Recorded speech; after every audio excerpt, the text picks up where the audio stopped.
I don't know if this happened by coincidence or by choice. There is an intrinsic link in the two speakers that we have today. Both their siblings were definitely in the limelight for the relationships that they were in, whether be it Saif Kareena or whether be it Siddharth Roy Kapur and Vidya Balan. They know a lot of things about relationships in their family. So I'd like to call on Kunaal Roy Kapur, the man who made us laugh in Delhi Belly, and the man who's all set to rock again in Nautanki Sala.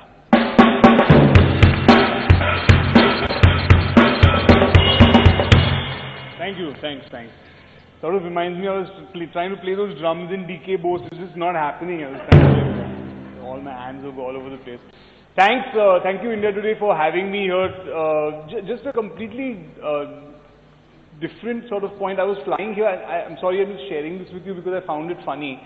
You know, when you're taking a flight and that the pilot says कि बाहर का तापमान outside it's minus 52 degrees, but inside for your comfort we're maintaining the temperature at 24 degrees. And I'm thinking, but so should I go up to him and thank him for this? Like why are you telling me this? Yeah, like do I have to pay separately? Otherwise you would have maintained the temperature at minus 52 degrees.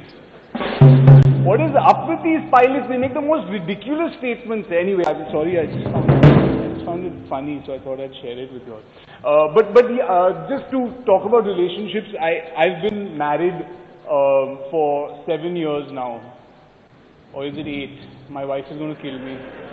I've been married for a long time now, and so I'm married. Yeah, I have 2 children.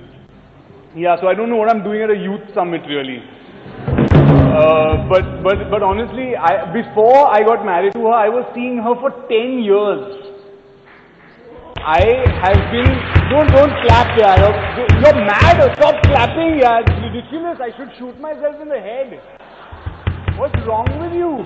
You're like clapping at my flight. No, thank you.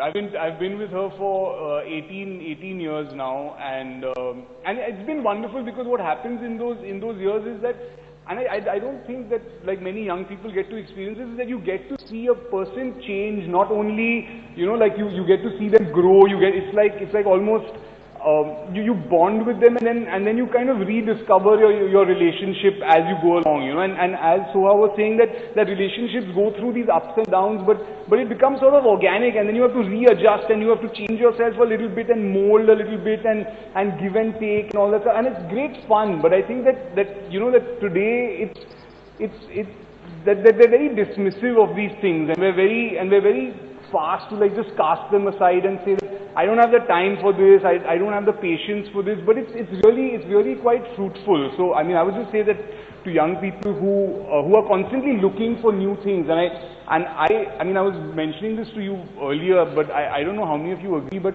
I think that Manmohan Singh is partly responsible for young people being the way they are today. A hush goes around. No. I'll tell you why, because I think that what happened in the early 90s with the opening up of the economy and with the massive foreign investment coming in and big companies and all these media and these cameras flying around in the sky and things like that, what happened during this time is that the young people got energized into wanting more and wanting a life that they might not like, that they've seen abroad, or like, you know, that aspiration and that want and that desire and that greed actually in some way also. And not that it's a bad thing, it's a good thing. We all want better lives, you know, but I'm saying that some of it is misplaced. Some of it is driven in the wrong direction. Like they're trying to sell us houses with golf courses, and we don't play golf here, like a lot of us. I don't play golf here, but like they're trying to sell us things that just don't make sense, you know. So I'm just saying that in that process, what happened to young people is that they wanted to experiment, and they want the next thing and the next thing. And as Soha was saying, like the BlackBerry she's been using for very, very long, but it's not what young people want. They want the new phone. They want the new iPhone 5S 7000D or whatever. It gets old fast, and it's the same with relationships right now, you know. And I think that we have to it depends from person to person what they cherish and what they want out of life. And I think that while what works for me as, what works for me is that what I get a lot of joy out of is my family, is my kids, my wife, the rest of my family. I get a lot of joy out of that, and for me that works. But I don't think that necessarily might work for everyone. I think that it's damn important for young people to experiment, to try new things. I think it's very important for young people to be sexually open and, I mean, safe, very safe, But what's wrong in trying, like going out with many different people? What's wrong with if a girl wants to go out with 3-4 guys before she gets married? Nothing in my mind. And what if she wants to go with another girl? It's okay. I don't give a shit. What I'm saying is that it has to work for you. It has to, whatever it is, I think that our society has to, and this is something that the youth should want. Not the new phone, not the new car, it's the acceptance of society. What we should fight for is the acceptance of society of letting people be the way they want to be. In multiple relationships, in same-sex relationships, in whatever the hell they want to do, the acceptance is what we should fight for. And I think that this is something that we've seen happen in the past where, I mean, see, we're talking from a very urban sort of point of view, no? We're talking from a very, we're talking from like a city or a larger town point of view, but when you look at the whole nation, predominantly marriages and things like that are arranged. Now, I'm not saying that, I'm not saying that, oh, arranged marriages doesn't work for me. It's been working for many, I mean, hundreds of years and whatever, it's working fine. But the thing is that many times, people are not happy in arranged marriages, but they can't do anything about it. You can't do anything about it because society doesn't accept a woman stepping out of an arranged marriage. Society doesn't accept a man saying, no, I don't want this anymore because I'm just not happy. And I think that our society has to start accepting that women and men have to make their own decisions in a marriage, yeah. It's nobody's business what they want to do, whether they want to step out of marriage. The decision to get married was theirs, and the decision to separate has to be theirs.